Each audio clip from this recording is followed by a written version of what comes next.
Programme में एक बार फिर खुश आमदीद। बात हो रही थी मौजूदा सियासी सूरत-ए-हाल। आज के चेयरमैन सेनेट के इंतखाबात भी मुकम्मल हो गए और यूसुफ गिलानी साहब बिला मुकाबला चेयरमैन मुंतखब हो चुके हैं। हलफ उठा लिया उन्होंने। और इसके अलावा अपोजिशन जमातें ईद के बाद सड़कों पर आने की बातें कर रही हैं। एक नई सियासी तहरीक चलाने जा रही है हुकूमत के ख़िलाफ़। हुकूमत को साथ ही साथ ज़िमनी इंतखाबात का चैलेंज भी दरपेश होगा। ईद के बाद जो इंतखाबात होने जा रहे हैं, अच्छे खासे इंतखाबात हैं और ये यहाँ पे भी सरप्राइज़ रिज़ल्ट्स आ सकते हैं। कुछ पावर कॉरिडोर्स के अंदर तब्दीलियाँ भी रूनुमा हो रही हैं। प्राइम मिनिस्टर की जो टीम है उसके अंदर से भी बहुत सारी मुखालफत भी हो रही है और ख़ुद मुस्लिम लीग नून की जो टॉप लीडरशिप है वो भी ये समझती हैं कि बहुत सारे डिसीजंस हमारे बार बार चैलेंज हो रहे हैं। उस तरह काम नहीं करने दिया जा रहा जो जिस तरह का मैंडेट है प्राइम मिनिस्टर के पास है। इस पर मज़ीद बात करेंगे। ज्वाइन किया है मैं जनाब मोहम्मद यासीन आज़ाद साहब ने, सीनियर सियासतदान है, सीनियर रहनुमा है मुस्लिम लीग नून के। यासीन साहब खुश आमदीद कहते हैं आपको प्रोग्राम में। किस तरह देखते हैं सर इस वक्त जो सियासी सूरत हाल है? आज चूँकि गिलानी साहब तो चेयरमैन मुंतखब हो के पाकिस्तान तहरीक इंसाफ के जो अरकान थे उन्होंने तो बाइकआउट किया इस पूरे प्रोसीजर का। एक तो चूँकि आइनी जितने भी फोरम थे, सेनेट का इंतखाबात रह गया था, ये भी अब मुकम्मल हो गया। बज़ाहिर तो सारी चीज़ें कंप्लीट ठीक जा रही हैं। कोई मेजर तब्दीली आपको नज़र आ रही है? और ख़ुद इसके ऊपर जो सियासी जमातों ने बाइकआउट किया, इस अमल को आप कैसे देखते हैं कि सेनेट में एटलीस्ट उनको फोरम खाली नहीं छोड़ना चाहिए था? गो के नंबर्स ज़्यादा यूसुफ रज़ा गिलानी साहब के पूरे थे, बट एटलीस्ट ये एक मुकाबला होता तो ज़्यादा बेहतर होता। देखें सर, बात यह है कि जो लोग कहीं इलेक्ट हुए जिसमें ये सुन्नी असाद जिसको आप कहते हैं, उसमें से नए सेनेटर ने भी आज जाके सेनेट का वोट लिया मेंबर्स के हैसियत से, बाज ने और बाज ने नहीं लिया। अब रह गया मामला कि सेनेट का जो चेयरमैन होता है उस सीट को ज़्यादा अरसा तक खाली नहीं रख सकते, क्योंकि कानूनी एतबार से सदर पाकिस्तान मुल्क से बाहर जाते हैं या कुछ भी है तो फिर सेनेट के चेयरमैन को ही सदर पाकिस्तान बनना होता है जी मकाम के तौर पर। और वह अगर सेनेट भी नहीं है तो फिर स्पीकर की बारी आएगी, लेकिन वो बहुत दूर की बात है। ठीक। अब जो सूरत हाल है, जो इस तरह आज बाइकाट किया गया और ग्राउंड आपने ये लिया कि KPK से सेनेटर का इलेक्शन नहीं हुआ और वो पूरा नहीं था, इसलिए इलेक्शन नहीं हो सकता। PTI वालों ने ये इतराज जब कौमी असम्बली की बारी आई तब भी ये कहता कि पार्लियामेंट की जो तमाम मेंबर नहीं है, रिजर्व सीटें हमें नहीं मिली हैं, ज़्यादा हम इलेक्शन में ऐसा नहीं देंगे। बाद में अपने प्राइम मिनिस्टर का इलेक्शन भी लड़ा, स्पीकर का इलेक्शन भी लड़ा, डिप्टी स्पीकर का भी लड़ा, सब कुछ किया और पार्लियामेंट के अंदर जाते भी हैं, तकरीरें भी करते हैं, सारा कुछ करते हैं। यही सूरत हाल पंजाब की थी। पंजाब में आपने शोर शराबा किया, लेकिन बाद में आप किए और आपने पार्टिसिपेट किया। अब रह गया मामला सेनेट का। तो जाहिर है कि ये वो फेडरल यूनिट है जिसमें सेनेटर की तादाद हर सूबे से तकरीबन बराबर है। अब 11 सीटें खाली हुई थी KPK से जी। 11 के करीब मेरे ख्याल में पंजाब से, सिंध से और बलूचिस्तान से मेरे ख्याल में 10 थी या 11 थी। अब सवाल ये पैदा होता है कि जब इलेक्शन कमीशन ने ऐलान कर दिया तो आपने इलेक्शन क्यों नहीं आने दिया, नंबर 1, और आपने जो रिजर्व सीटों वालों थे उनका वोट लेने से इनकार क्यों किया। ठीक है। मजे की बात यह है कि बाद में रिजर्व सीटों वाले पेशावर हाईकोर्ट चले गए और पेशावर हाईकोर्ट ने स्पीकर KPK को बाकायदा डायरेक्शन दी कि आप इन लोगों को वोट लें। आपने हाई कोर्ट के फैसले की भी परवाह नहीं की। ये करो तो आप एस्टेब्लिशमेंट को बुरा भला कहते हैं, दूसरी तरफ KPK में चीफ मिनिस्टर अपनी पूरी कैबिनेट को लेके जाके कोर्ट कमांडर से मुलाकात करता है 2.5-3 घंटे तक। अब ये जो दोहरा स्टैंडर्ड है, ये बात मेरी समझ में नहीं आई। आज अगर आप सेनेट से बाइकआउट कर देते तो फिर कौमी असम्बली से भी कर देते, सूबाई हुकूमतों में जहाँ आपकी हुकूमत नहीं पाले की वहाँ भी बाइकआउट कर लेते। तो ये बात मैं मान लेता कि जी कम अज कम आपका कोई प्रिंसिपल स्टैंड है। ठीक है। अब आइन का देख रहे हैं कि आइन का आर्टिकल 57 जो है उसमें क्लियर है कि अगर कहीं सीटें खाली हैं जी जी। तो इसका मतलब हरगिज ये नहीं है कि आप उस इदारे का इलेक्शन नहीं कराएंगे। तो चूंकि KPK की अपनी खुद की मर्जी थी, लेकिन क्या 11 मेंबर जो उनके रिटायर हुए थे जी 11 की वजह से सेनेट के अंदर PTI की नुमाइंदगी खत्म हो गई? नहीं हुई। आज भी सेनेट के अंदर उनके लोग मौजूद हैं और आमिर खान वगैरह जो नहीं थे उन्होंने भी जाके वोट दे दिया। ठीक है, तो वो अपनी जगह पे मामला था। मौजूद अगर है। आप ये यासी साहब आप दुरुस्त निशानदेही कर रहे हैं और बड़ा आपने चूँकि कानूनी पॉइंट ऑफ व्यू से भी चीज़ों पे रोशनी डाली, आइन क्या कहता है। और पाकिस्तान तहरीक इंसाफ ज़ाहिर है अपने जहाँ उनको अपना मफाद नज़र आ रहा है वहाँ तो वो उसकी फेवर में जा रहे हैं, जहाँ उनको लगता है कि नुकसान होगा तो वो बाइकआउट भी कर रहे हैं। दिलचस्प सूरत ये है यासीन रज़ा साहब कि चीज़ें पेचीदा होती जा रही हैं, और ख़ासतौर पे जब हमने जजिस के खतूत का मामला था, फिर उसके बाद हमने देखा कि जो धमकी अमेज़ खतूत मिले उसके ऊपर भी जो वकला तंजीमें हैं वो भी एहतजाज भी कर रही हैं, अरब फोरम के ऊपर बात भी की जा रही है।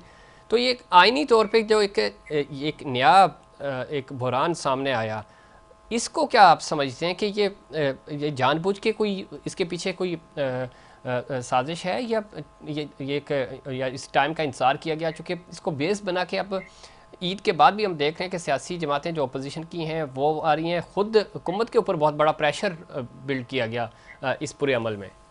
देखें, जब माजी में PTI की हुकूमत बनी जी उस वक्त की अपोजिशन ने किसी भी सूरत में जो है ना PTI की हुकूमत को तस्लीम नहीं किया था, लेकिन उन्होंने पार्लियामेंट के अंदर जाके आवाज भी उठाई थी, सारा कुछ किया ऐसा था। ही है। और आज जब दूसरी जमातें इक़्तिदार में आ गई तो आप कहते हैं कि जी नहीं, लेकिन पार्लियामेंट के अंदर बैठे भी हुए हैं और 1 महीने की तनख्वाह भी वसूल कर ली है। पार्लियामेंट के अंदर जाके आपका तकरीरी मुकाबला जो होता है वो मेरी समझ में नहीं आता। मैं एक बात करता हूँ, मैं पार्टी एफिलिएशन से हट के बात कर रहा हूँ। जी क्या आपके पार्लियामेंट के अंदर हम जो मेंबरान को अलग करके भेजते हैं जनाब, वहाँ तकरीरी मुकाबले के लिए भेजते हैं या कानून साजी के लिए भेजते हैं? अभी थोड़ी देर पहले मैं नासर के सर की स्पीच रहा था, वो कानून और आइन की बात कर रहे थे और मुझे अफसोस उस वक्त हो रहा था कि जब वोट ऑफ नो कॉन्फिडेंस आया आपने सेशन पर प्रिजाइड नहीं किया और एक आइनी मूवमेंट को जो है ना सबोटाज करके फवाद चौधरी के एक करारदाद पेश की और उठ के चले गए। और उसके बाद क्या नहीं हुआ, क्या नहीं हुआ। आपने देखा होगा कि PTI के दौर में जितना आइनी बहरान उस जमाने में रहा, पंजाब हुकूमत टूटने की वजह से, KPK की हुकूमत टूटने की वजह से, आइनी बहरान तो आइनी बहरान था। और उस वक्त हम ये कहते थे अपने सुप्रीम कोर्ट से कि मेहरबानी करें और ये जो 2-3 मर्जी के अपने बेंच बनाते हैं ये मत बनाएं। ठीक। एक बात तो आपको अप्रिशिएट करनी पड़ेगी जी तो जैसे काजी साहब के चीफ जस्टिस बनने के बाद वो कानून, जिस कानून को आपने पास होने से पहले स्टे कर दिया था, उस कानून को माना ना सुप्रीम कोर्ट ने। और पहली दफा से सुप्रीम कोर्ट के चीफ जस्टिस ने 184 के अपने इख्तियारात 2 सीनियर साथियों को कानून के मुताबिक दिए, इतराज तक नहीं किया। और पहली दफा सुप्रीम कोर्ट ने पार्लियामेंट की बालादस्ती को भी खोल दिया। उस दिन जिस दिन लाजर बंद बनी हुई थी, किसी ने कहा कि प्राइम मिनिस्टर को बुला लें, तो चीफ जस्टिस पाकिस्तान ने कहा कि आइन का आर्टिकल 248 जो है ना इम्यूनिटी देता है प्राइम मिनिस्टर को, हम उसको नहीं बुलाएंगे। वो कानून और आइन की बात करते हैं ना। ठीक। अब रह गया हमारे जो 6 जज साहिबान का मामला। देखें, मुदाखलत कब नहीं हुई? मुदाखलत उस वक्त हम क्यों भूल गए कि जब शौकत सिद्दीकी ने बाहर से एड्रेस करते हुए कहा कि मुझे ISI के हेड ने मुझे ये कहा कि नवाज शरीफ और मरीम नवाज को सजा दें, और उसने चीफ सलाह का उस बेचारे का क्या असर हुआ। और अगर 11-12 साल के बाद उसको इंसाफ मिला तो ऑनरेबल चीफ जस्टिस फैज के आने के बाद उसको जाके इंसाफ मिला। और उस वक्त उनकी एज जो 62 हो चुकी थी, लेकिन बहरहाल जो उनका बेनिफिट था, पेंशन जो उनको चूंकि बहाल किया गया, तो वो सारे उनको मिलेंगे। अब सवाल ये पैदा होता है कि मुदाखलत उस वक्त बाई नेम थी, क्या उस वक्त के चीफ जस्टिस ने फैज हमीद के खिलाफ कोई कार्रवाई की? क्या हमारे सुप्रीम कोर्ट ने कोई कार्रवाई की, कोई इन्वेस्टिगेशन की? नहीं की। आप जहाँ तक जुडिशरी का करना, तो मैं वायद आदमी हूँ जो इंडिपेंडेंट और जुडिशरी पे बिलीव करता हूँ। ठीक है। लेकिन 6 जज साहिबान ने जो लेटर लिखा, उन्होंने पहले का भी हवाला दिया कि मई में भी हमने लेटर लिखा, फला महीने में भी लिखा। उन्होंने इदारे में किसी को नॉमिनेट नहीं किया। उसने एक इदारे के सिर पे इल्जाम लगाया कि वो इदारा हमारा हमें काम नहीं करना देता। अब जो सूरत बनी कि मौके जो सूरत पैदा हुई, उसके मुताबिक honourable chief justice of Pakistan ने पूरी तौर पर फुल कोर्ट मीटिंग बुलाई, और फुल कोर्ट मीटिंग करने के बाद रात को कोई आपने अलामिया जारी नहीं किया। उसके बाद नेक्स्ट डे प्राइम मिनिस्टर अपने डेलीगेशन के साथ गया, मुलाकात हुई, और उसके बाद फुल कोर्ट मीटिंग हुई, और उसके बाद ऑनरेबल सुप्रीम कोर्ट ने अलामिया जारी किया कि हम अपनी जजेस के कानूनी वर्क में किसी किस्म की मुदाखलत बर्दाश्त नहीं करेंगे। लेकिन जहाँ तक इंटरफेरेंस का ताल्लुक है, ये तो पहले भी हुआ, ठीक, लेकिन हमने पहले कोई कार्रवाई नहीं की। आज जो सूरत है वो बड़ी मेरे नजदीक तशवीशनाक है कि उन 6 जजों को एक पॉलिटिकल पार्टी पूरा सपोर्ट दे रही है। हालांकि होना ये चाहिए था कि किसी भी पार्टी को उस मामले में पार्टी नहीं बनना चाहिए था। आप उन 6 जजों को कहते हैं कि सही, लेकिन आपको स्वर भी पता होता है कि मेरे वो 6 जज जो कल इस्लामाबाद हाईकोर्ट के, अगर ये मामला कल आगे बढ़ता है, और अब लार्जर तंजीम और मेरा अपना अंदाजा यह है कि 29 तारीख को आप देखेंगे फुल कर। ठीक। यासिर साहब, कतई कलामी माफ, आप दुरुस्त कह रहे हैं। हम मान लेते हैं 6 जजेस वाला जो मामला है, जो आप पॉलिटिकल पार्टी की बात कर रहे हैं, माजी में भी ये होता है कि सियासी जमातें तो कोशिश कर रही होती हैं कि जब उनकी फेवर में जो भी जजेस हों, वकला हों, तो वो यूटिलाइज़ करने की कोशिश करती हैं। ये मामला भी हम फिल वक्त एक तरफ रखते हैं। उसके बाद जो डेवलपमेंट्स हुई कि बाकी इवन चीफ जस्टिस साहब को भी धमकी अमेज़ खतूत मिलना, तो ये सारी चीज़ें फिर किसी एक जो इब्तदाई तौर पर तहकीकात भी हुई, किसी एक ही जगह से सारे खतूत का आना, तो ये मज़ीद इस चीज़ को कंट्रोवर्शियल नहीं बना रहा? सर देखें, ये बात तो दुरुस्त है कि खत का जो एलिगेशन है वो मामला तो अब लाजरबंद के पास है, लाजरबंद है जी डिसाइड करना है। लेकिन मेरा अपना पॉइंट ऑफ व्यू है कि ऑनरेबल सुप्रीम कोर्ट जो है ना, वो 184(3) में सुनकर कोई जजमेंट तो दे सकते हैं, ठीक है, लेकिन जो इन्वेस्टिगेशन का तरीकाकार है जी, उसके लिए जो है ना ऑनरेबल सुप्रीम कोर्ट खुद इन्वेस्टिगेटिंग एजेंसी नहीं बन सकता। ठीक। नंबर 2, ऑनरेबल सुप्रीम कोर्ट कोई ट्रायल कोर्ट नहीं है। उसने जो कॉग्निजेंस लिया वो 184(3) में लिया। अब जो सूरत है अगर उसमें है, कल ऑनरेबल सुप्रीम कोर्ट अगर इस नतीजे पर पहुंचता है कि वाकई की इंटरफेरेंस हुई है, तो फिर भी आपको कोई ना कोई कमीशन बनाना पड़ेगा जी, चाहे सिटिंग जजेस का बनाए या रिटायर्ड जजेस के बनाए। तो सदर जिलानी साहब को जो चेयरमैन बनाया गया था, वो ऑनरेबल सुप्रीम कोर्ट के चीफ जस्टिस और सीनियर जज मंसूर अली शाह की मौजूदगी में नाम पे कंसेंट हुई थी। ठीक। इसमें यासिर साहब चूंकि वक्त भी कम है, मैं सिर्फ कतई कलामी माफ, यही वो एरिया है जो आप जिस तरह निशानदेही कर रहे हैं, और बहुत ज़बरदस्त आपने पूरे उसकी तशरीह भी की, लेकिन मसला ये आ रहा है ना कि कमीशन बनने नहीं दिया गया, कमीशन के ऊपर कैसे प्रेशर आया, उनको बैक करना पड़ गया। हालांकि आखिर तक वज़ीर कानून कह रहे थे कि बातचीत चल रही है, तमाम मामला तय हो गए थे।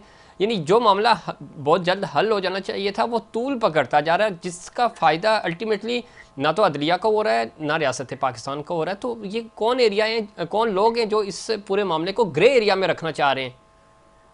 ये वो लोग ही हो सकते हैं जो अमेरिका में जुलूस निकालते हैं और IMF को कहते हैं कि जी कर्जा नहीं देना इनको, और वहाँ जुलूस में अमेरिकन झंडा भी होता है और आपकी पार्टी का झंडा भी होता है। तो आज वही एक ग्रुप है ना जो 6 जजेस को कहते हैं कि इन्होंने जो कुछ किया बहुत अच्छा किया, ये वो अपने दौर क्यों भूल गए कि उनके दौर में जब हाँ, लेकिन सर जो खतूत आ रहे हैं और जो धमकी अमेज़ खत आ रहे हैं, वो नहीं लिख रहे हैं ना। ये तो चलो प्रोटेस्ट कर रहे हैं, इसको चैलेंज किया जा सकता है, उनके खिलाफ इक़दाम किए जा सकते हैं। धमकी अमेज़ खतूत के मुताबिक मेरा अपनी पेशन गोई है, आपके प्रोग्राम के हवाले से कर रहा हूँ कि चंद हफ्ते तो दूर की बात है, 2-3 हफ्ते के अंदर जी आप देखेंगे कि इस मामले की तमाम सूरत आपके सामने आएगी, क्योंकि इन्वेस्टिगेशन हो गई, यहाँ तक भी लोग पहुंच चुके हैं कि ये खत कौन से पोस्ट किए गए, किस तरह से पोस्ट किए गए, किन नुक्ते धमकी। तो जब वो लोग पकड़े जाएंगे ना, जी जी। तो वो किसको नॉमिनेट करते हैं वो आने वाला वक्त बताएगा। चलें, ये भी एक अच्छी क्योंकि खबर जाते आते आपने बहुत शुक्रिया यासीन रज़ा साहब प्रोग्राम में वक्त देने के लिए। नाज़रीन, ये था हमारा आज का प्रोग्राम। उम्मीद करता हूँ दीगर प्रोग्राम्स की तरह आज का प्रोग्राम भी आपको पसंद आएगा। और चूँकि चांद रात है, कल ईद है, और K21 न्यूज़ इंतज़ामिया की तरफ से और ख़ास तौर पे इनसाइड पाकिस्तान के की पूरी टीम और इनसाइड पाकिस्तान के तमाम नाज़रीन को ईद की खुशियाँ बहुत बहुत मुबारक हों। खुशियाँ एंजॉय करें अपनी फैमिलीज़ के साथ, अपने प्यारों के साथ, और अपने इर्द गिर्द में उन लोगों का भी ख्याल रखें जो ज़रूरतमंद हैं। ईद के मौके पर लोगों को गले लगाएं, गिले शिकवे ख़त्म करें, और दुआ करें कि मुल्क पाकिस्तान में अमन व अमान बहाल हो और खुशहाली आए और मुल्क पाकिस्तान तरक्की करे। अपना बहुत सारा ख्याल रखिएगा। मुझे और इनसाइड पाकिस्तान की पूरी टीम को दीजिए इजाज़त। अल्लाह निगहबान।